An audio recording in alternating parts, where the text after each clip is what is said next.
Olá! Nosso estudo agora é do capítulo 10 de Marcos. Primeiro, vamos orar? Pai, nós colocamos diante do Senhor o estudo deste capítulo.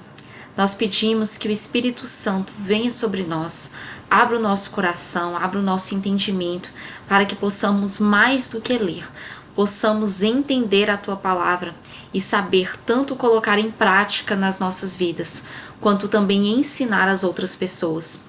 Desde já, Pai, nós louvamos ao Senhor, nós entregamos a glória ao Senhor por tudo que o Senhor tem feito e por tudo que o Senhor fará. Nós te agradecemos porque o Senhor não nos deixou desamparados, não nos deixou sem instrução, mas nos deu a Tua palavra para que pudéssemos, através dela, conhecer muito mais do que uma religião, pudéssemos conhecer quem é o Senhor, alimentando-nos direto da fonte da Tua verdade. Nós te louvamos em nome do nosso Senhor Jesus. Amém. Então, Marcos, capítulo 10. Então Jesus deixou Cafarnaum e foi para a região da Judeia, a leste do rio Jordão. Mais uma vez, multidões se juntaram ao seu redor, e como de costume, ele as ensinava. Alguns fariseus vieram e tentaram apanhar Jesus numa armadilha, com a seguinte pergunta: deve-se permitir que um homem se divorcie de sua mulher? Jesus respondeu: o que Moisés disse na lei a respeito do divórcio? Ele o permitiu, responderam os fariseus. Disse que um homem poderia dar à sua esposa um certificado de divórcio e mandá-la embora. Jesus, porém, disse: Moisés escreveu este mandamento porque vocês têm o coração duro, mas Deus os fez homem e mulher desde a criação. Por isso, o homem deixa pai e mãe e se une à sua mulher. Os dois se tornam um só. Uma vez que já não são dois, mas um só, ninguém separe o que Deus uniu. Mais tarde, quando Jesus estava em casa com seus discípulos, eles tocaram no assunto outra vez. Jesus respondeu: quem se divorcia de sua esposa e se casa com outra mulher, comete adultério contra ela. E se a mulher se divorcia do marido e se casa com outro homem, comete adultério. Certo dia, trouxeram crianças para que Jesus pusesse as mãos sobre elas. Mas os discípulos repreendiam aqueles que as traziam. Ao ver isso, Jesus ficou indignado com os discípulos e disse: deixem as crianças, venham a mim. Não as impeçam, pois o reino de Deus pertence aos que são como elas. Eu lhes digo a verdade: quem não receber o reino de Deus como uma criança, de modo algum entrará nele. Então tomou as crianças nos braços, pôs as mãos sobre a cabeça delas e as abençoou.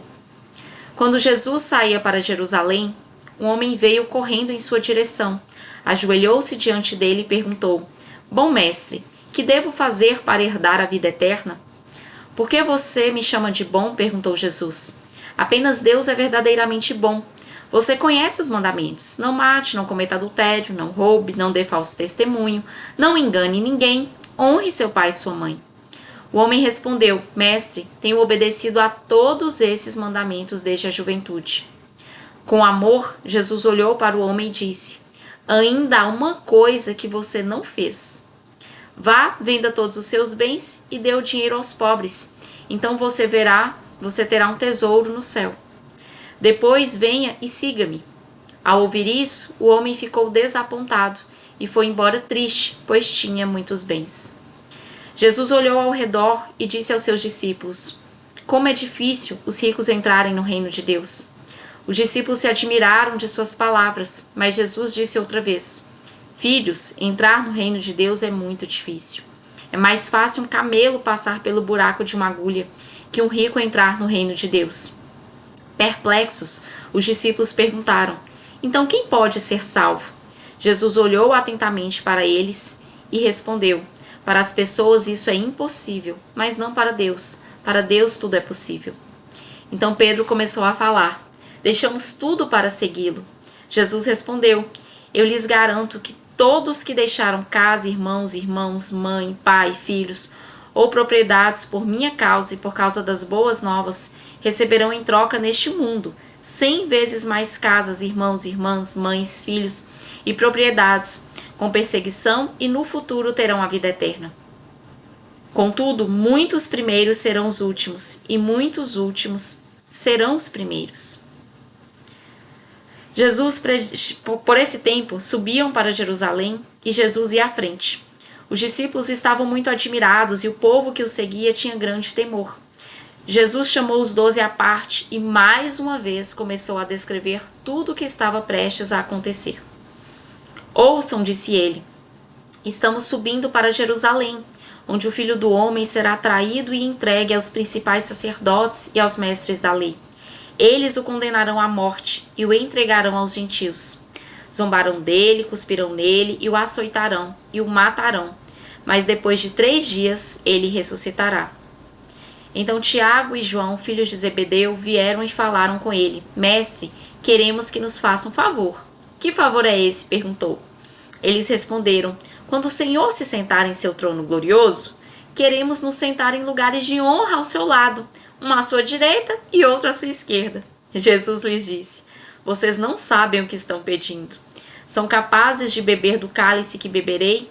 São capazes de ser batizados com o batismo com que serei batizado? Somos, responderam eles.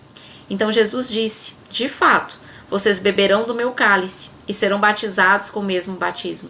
Não cabe a mim, no entanto, dizer quem se sentará, à minha direita ou à minha esquerda. Esses lugares serão daqueles para quem eles foram preparados. Quando os outros 10 discípulos ouviram que Tiago e João haviam pedido, ficaram indignados. Então Jesus os reuniu e disse, vocês sabem que os que são considerados líderes neste mundo têm poder sobre o povo e que os oficiais exercem sua autoridade sobre os súditos. Entre vocês, porém, será diferente. Quem quiser ser o líder entre vocês, seja servo. Quem quiser ser o primeiro entre vocês, que se torne escravo de todos. Pois nem mesmo o Filho do Homem veio para ser servido, mas para servir e dar sua vida em resgate por muitos. Então chegaram a Jericó, quando Jesus e seus discípulos saíam da cidade. Uma grande multidão o seguiu. Um mendigo cego chamado Bartimeu, filho de Timeu, estava sentado à beira do caminho. Quando Bartimeu soube que Jesus de Nazaré estava perto, começou a gritar, Jesus, filho de Davi, tenha misericórdia de mim. Muitos lhes diziam aos brados, cale-se. Ele, porém, gritava ainda mais alto, filho de Davi, tenha misericórdia de mim. Quando Jesus o ouviu, parou e disse, falem para ele vir aqui. E então chamaram o cego, anime-se, disseram, venha, ele o está chamando. Bartimeu jogou sua capa para o lado, levantou-se de um salto e foi até Jesus. O que você quer que eu lhe faça? Perguntou Jesus. O cego respondeu, Rabi, quero enxergar. Jesus disse, vá, pois sua fé o curou. No mesmo instante, o homem passou a ver e seguiu Jesus pelo caminho.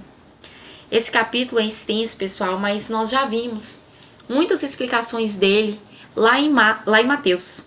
Então eu vou enfatizar algumas coisas novas e complementar alguns ensinamentos que nós já tivemos em Mateus. Primeiro, o capítulo 1 mostra que Jesus ia de cidade em cidade, fazendo o quê? Jesus ia não apenas curando, expulsando demônios, fazendo milagres. Jesus ia ensinando.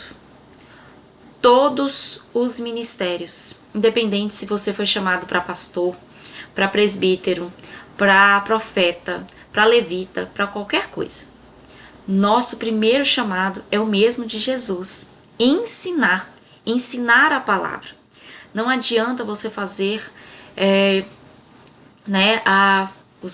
Deus te usar para fazer as maiores campanhas de libertação, de prosperidade, de cura, do que quer que seja.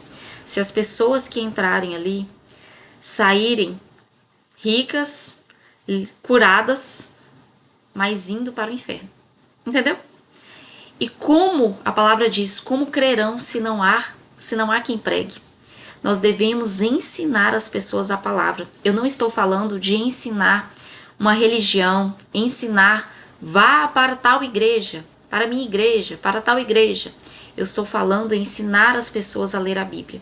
Todas as pessoas que eu posso, eu falo, leia a Bíblia, estude a Bíblia, não seja enganado, leia a Bíblia.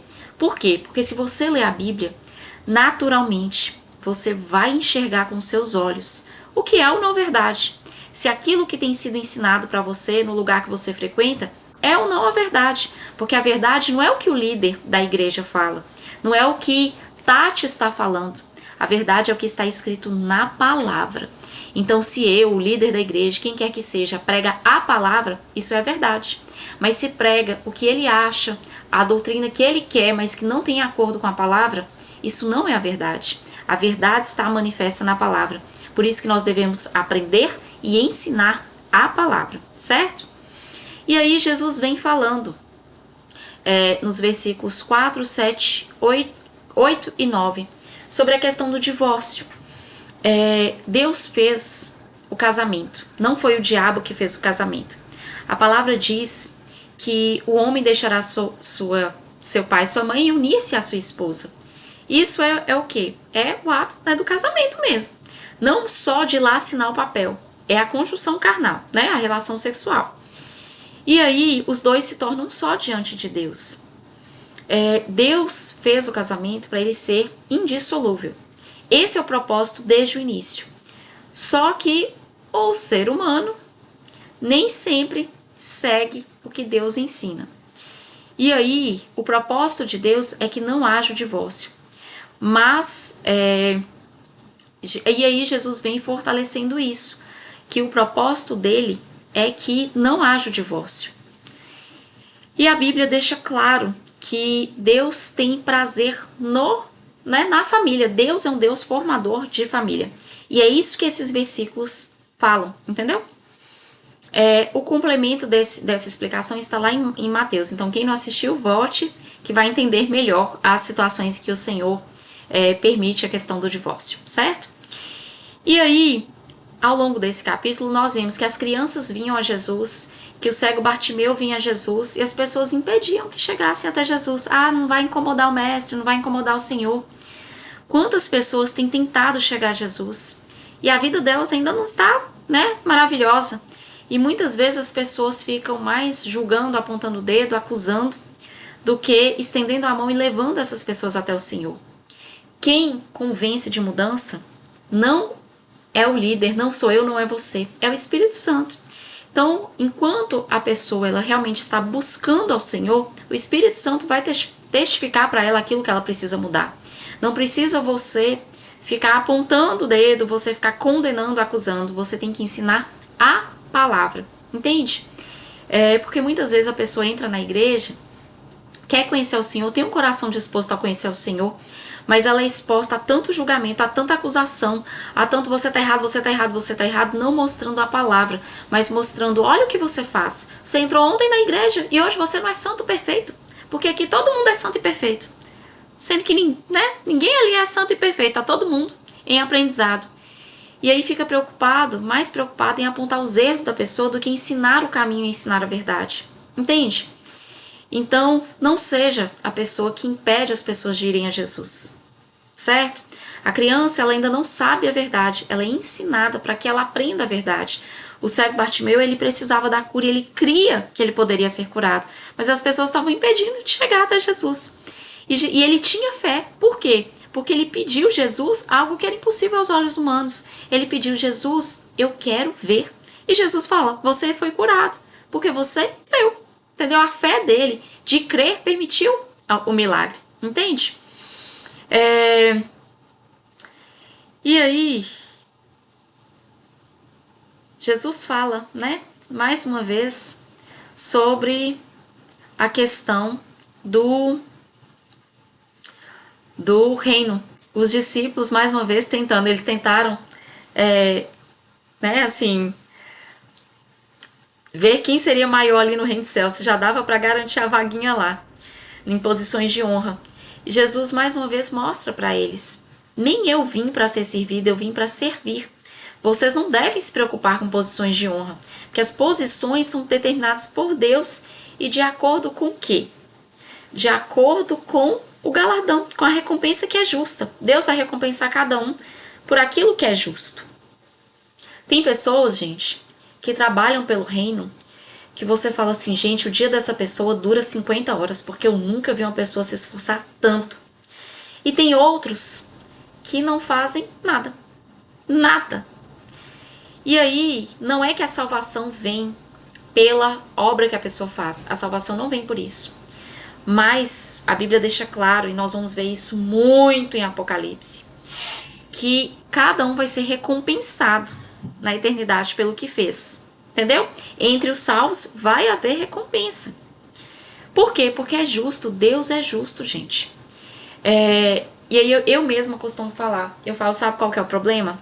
No reino, que tem muita gente, tem pouca gente fazendo muito e tem muita gente não fazendo nada. Esse é o problema. E as pessoas não fazem nada, muitas vezes, porque elas se esquecem que existe uma eternidade. Pensam assim, eu já tô salvo, eu aceitei Jesus, eu creio que ele é o Filho de Deus, eu já confessei Jesus, batizei, tá tudo certo, tô salvo. Você está salvo, mas você foi chamado para trabalhar para o reino. E se você não está ajuntando, a Bíblia diz que aquele que não ajunta, espalha. Se você não ajunta, você está espalhando, entendeu? Então, assim, Tati, mas eu não sei quase nada, eu não comecei agora. Gente, de acordo com o que você vai aprendendo, vai ensinando para outra pessoa. Você não precisa saber tudo. Eu não sei tudo ainda. Eu não sei nem a metade de tudo. Quanto mais eu acho que eu aprendi, aí que eu vejo que eu não aprendi, assim, 1% ainda, sabe? Mas aquilo que você aprende, você pode ensinar. E aquilo que você ensina vai dar frutos. Por quê? Porque a fé vem pelo ouvir a palavra de Deus. Não vem pelo ouvir o que você acha, o que eu acho. Vem pela palavra. Por isso você deve conduzir a pessoa à palavra. Entende? E aí, o pouco que você sabe, às vezes para você é tão pouco, mas para as pessoas vai ter grande valor. Esses vídeos aqui no canal, para mim e para vocês também, é tão simples. Eu uso a câmera do computador, não é nem uma câmera maravilhosa, uma luz maravilhosa. Eu uso o tempo que eu tenho livre, né, de trabalho, eu trabalho também, e eu uso o tempo que eu tenho para poder gravar esses vídeos, e o tempo que eu tenho livre eu tento gravar os vídeos, né, o máximo de vídeos, já deixar programado. Por quê? Porque eu entendi esse princípio, gente. Nós temos que multiplicar a semente que nos foi dada. Então o Senhor está te dando uma semente. O que você está aprendendo não é para você guardar só para você, é para você ensinar, multiplicar, entende? E aquilo que você faz, que você se empenha, às vezes mesmo sendo simples, olha quanto que esses vídeos são simples. Não tem nada aqui de, né, de requinte, de sofisticado, são vídeos extremamente simples, mas vocês não estão aqui para me ver, vocês estão aqui para aprender a palavra. E assim também você deve fazer. Aquilo que você vai aprendendo, vai ensinando, multiplica isso. O reino do Senhor é um reino de semente. Começa com uma semente, essa semente vira fruto, esse fruto vira mais sementes e isso vai se multiplicando. Aquilo que você aprender, ensine, multiplique. Você foi chamado, assim como eu, como todos nós fomos chamados, aquilo que Jesus fazia no seu ministério, a ensinar. Ensinar não o que nós achamos, o que nós, né, entendemos que é bom ou ruim, mas ensinar a verdade. E a verdade não são doutrinas, não são religiosidade. A verdade é a palavra. Ensine a palavra. Certo, pessoal? Então por hoje é só. Até Marcos capítulo 11. Um beijo para vocês.